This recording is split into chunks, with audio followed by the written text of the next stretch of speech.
After looking at the other major sorting algorithms, so now we're going to start looking at the heap sort. And unlike merge sort and quick sort, which we've just looked at, heap sort uses a binary heap data structure. So it's essentially a complete binary tree. And just to understand a heap, what a heap is a special binary tree. Heap is a special binary tree based structure that satisfies the heap property. It satisfies the heap property. And what you mean by this is whereby you have the parent node, where the parent node is either greater than or equal to or less than or equal to its children, right? So this is an example of what you have. So if you have if you have a mean heap is whereby the parent node is smaller than the child nodes basically. So the smallest element will be at the node here or the root. Then in a max heap, this is where you have the element as the root is larger than all the other elements. So even in the same rule would apply even when you talk of a subtree. So if you're in a subtree like this one, the same would still apply, where you find that the parent node, in this case the parent node here, will always be larger than the children. The same case applies in a mini heap as well. So now let's go ahead and look at how heap sort itself works. So let's check how heap sort works. And how it works is that the first step that we take in heap sort is we build a max heap from the unsorted list. So build a max heap from unsorted list. And here we can see a max heap, or no, this is what a max heap looks like. So we build a max heap from the unsorted list, and a max heap ensures that the largest element is always at the root of the tree, hence fulfilling the rules of a max heap property. Then the next step is going to be now to swap the root element with the last element in the list. So we're going to swap the root with last element in the list. So we're going to do the swapping. Then the next thing we're going to do from here now is we're going to remove the last element, which is going to be the largest one. Then we'll try and we're going to heapify the remaining list to restore the heap property. Again, do not what you do here. We're going to basically let's just say remove last element. Then after removing the last element, we're going to heapify.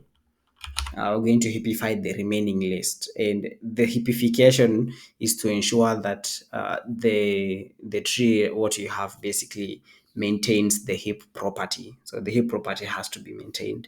And finally, what we're going to do after this, we're going to basically repeat the process until the list is uh, so we're going to repeat until the list is sorted. So just repeat until sorted.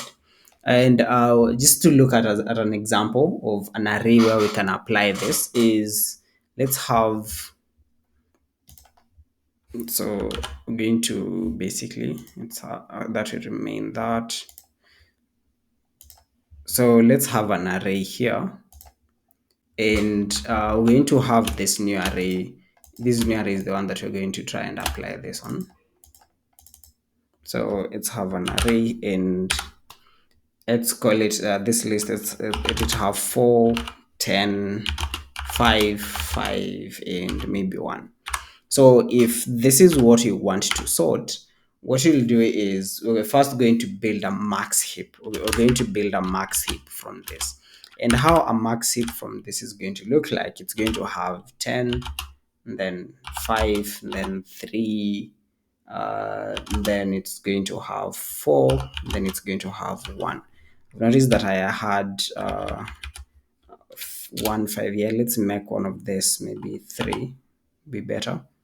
Yeah, so if you're to have this in a max heap, this is what it's going to look like. Then what we're going to do now here is we're going to swap 10 with the last element, and the last element here is 1. So we just do the swapping here. And what this is going to help with the swapping, it's going to have us now result in an array that looks like this. So after doing the swapping, this is going to look like this. So we're going to have our array still, but now 1 is going to be the first one there. Then we're going to have 5, then we'll have 3, 4, and finally we'll have 10 because we did the swap. So after doing this, the next thing we're going to do is we're going to try and now heapify the remaining list. So the remaining list is going to be 1, 5, 3, and 4. So because again, we're going to basically remove the last element. That is what is stated as step 3 here. So step 3 is removing the last element, and then we heapify. So we're going to remove this 10 after doing this, and we'll try and heapify now this remaining list here. And this how we heapify, we try to restore the max heap property, which is the property we started with here, and that process is going to repeat until the entire list is sorted. Now that we've seen in theory how this heap sort algorithm works, let's go ahead and try and implement this in code. Again, we're going to do this implementation in Python, but just from what you've seen, you should be in a position to apply the same implementation in a programming language of your choice. So we're going to go ahead and implement this. And what you need to do is just define a declare function here. We're going to call it heap sort. And here in heap sort, it's going to take in the array, of course, that we want to sort. And we need to get the length of that array to help us in our iteration. So we get the length of the array. And the first thing we're going to do is we're going to iterate through that array. So just say for i in range, and n float 2 basically minus 1, and then we're going to have a minus 1 and a minus 1. So after iterating through this, we're going to go ahead and heapify the remaining part of the array. Again, that is the process that we have here. After doing all this, removing the last element, doing all the swaps, we go ahead and heapify. So we're going to declare a function called, or rather we're going to define and write a function called heapify. So for now, I'll just give it the argument. So it'll take in an array, then it's going to take in n, and it's going to take in I as well. And let's go ahead and also have another for loop, and this is also going to be for I in range. For I in range, so going to be now n minus 1, then 0 and 1, and finally we're going to do the swapping here. So we have an array at index I and an array at index 0. We're just going to swap these two. So array at index 0 and array at index I, like that.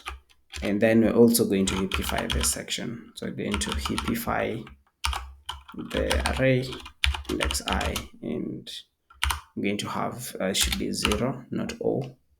Yeah, so after doing this, now the next thing we're going to do is we're going to basically heapify.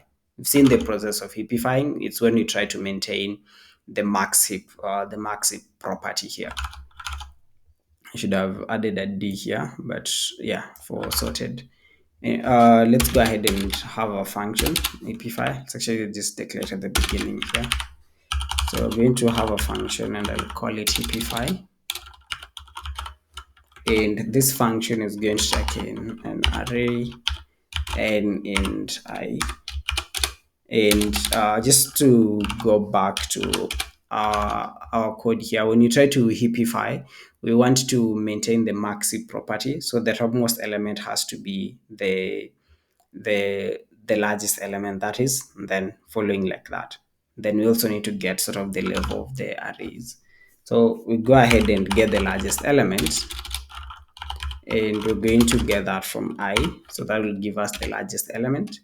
Then we'll go ahead, should be I, not if. Then we're going to get the left subtree, which is going to be now 2 plus 2 times, okay, I'm looking for the static sign here, I plus 1, then we get the right. So the right is also going to be 2, this should be 2, not 3. 2 times I plus 2. So this will give us the right. And then we'll go ahead and just try to check the elements, the nodes that is, and try to make sure that each node is at the right place. So we're going to just check if left is less than n, then, and left at index, or the array at the left. So the array at this index left should be a t there, is if this array is greater than the largest,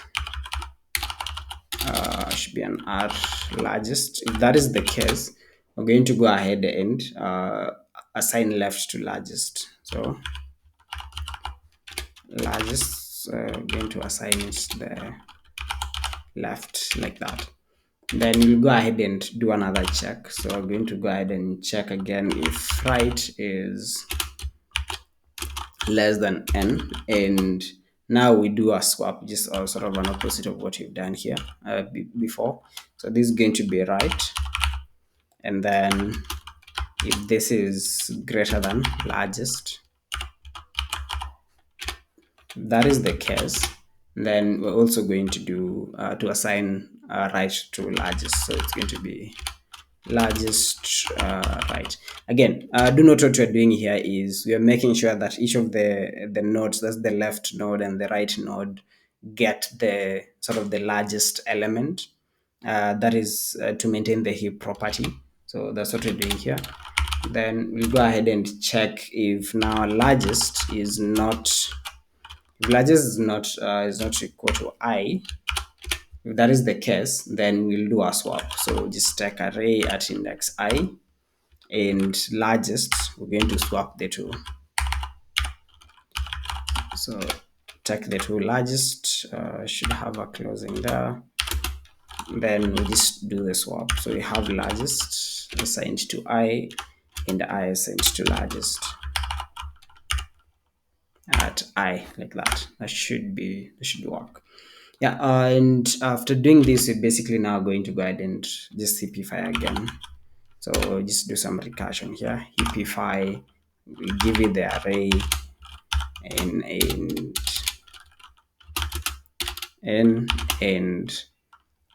not I but other largest, like that. And this should implement our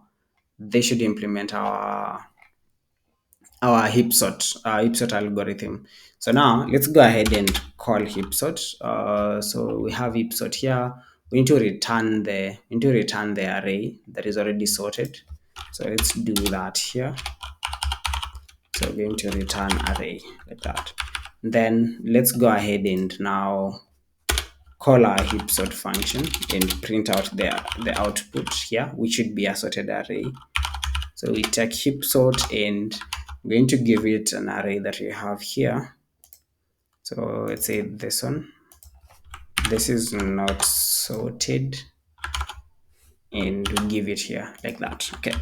Now let's run our code and hope that this works. Python heap sort. I should be Python 3, not just Python. Awesome. As you can see now, it has sorted. It has sorted our array. We have 10 as the largest, and then we have 4, 5, 3, 1, and all these are maintaining the basically the heap sort property in our tree. And that is basically it for the way we sort our arrays. And in terms of complexity, so in terms of complexity, the heap sort has time complexity of O of n log n. So O of n log n for time complexity, but it doesn't require extra space like merge sort. So basically that can be an advantage to this algorithm. Yeah. So another thing is that it's in terms of if you compare them with the quicksort algorithm, it's basically sort of like quicksort. Quicksort is a bit faster than heap sort, but that is sort of in practice basically. But we're going to sort of try and analyze most of this as we progress. Now, in terms of the min heap and max heap and all this, the binary heap structure, the binary tree structure, if you haven't had a good understanding of them and what you've just done, kindly go back to the binary tree videos, try and go over them again so that you can get the most value out of this session. Thank you for watching up to this point. I'll see you on the next one.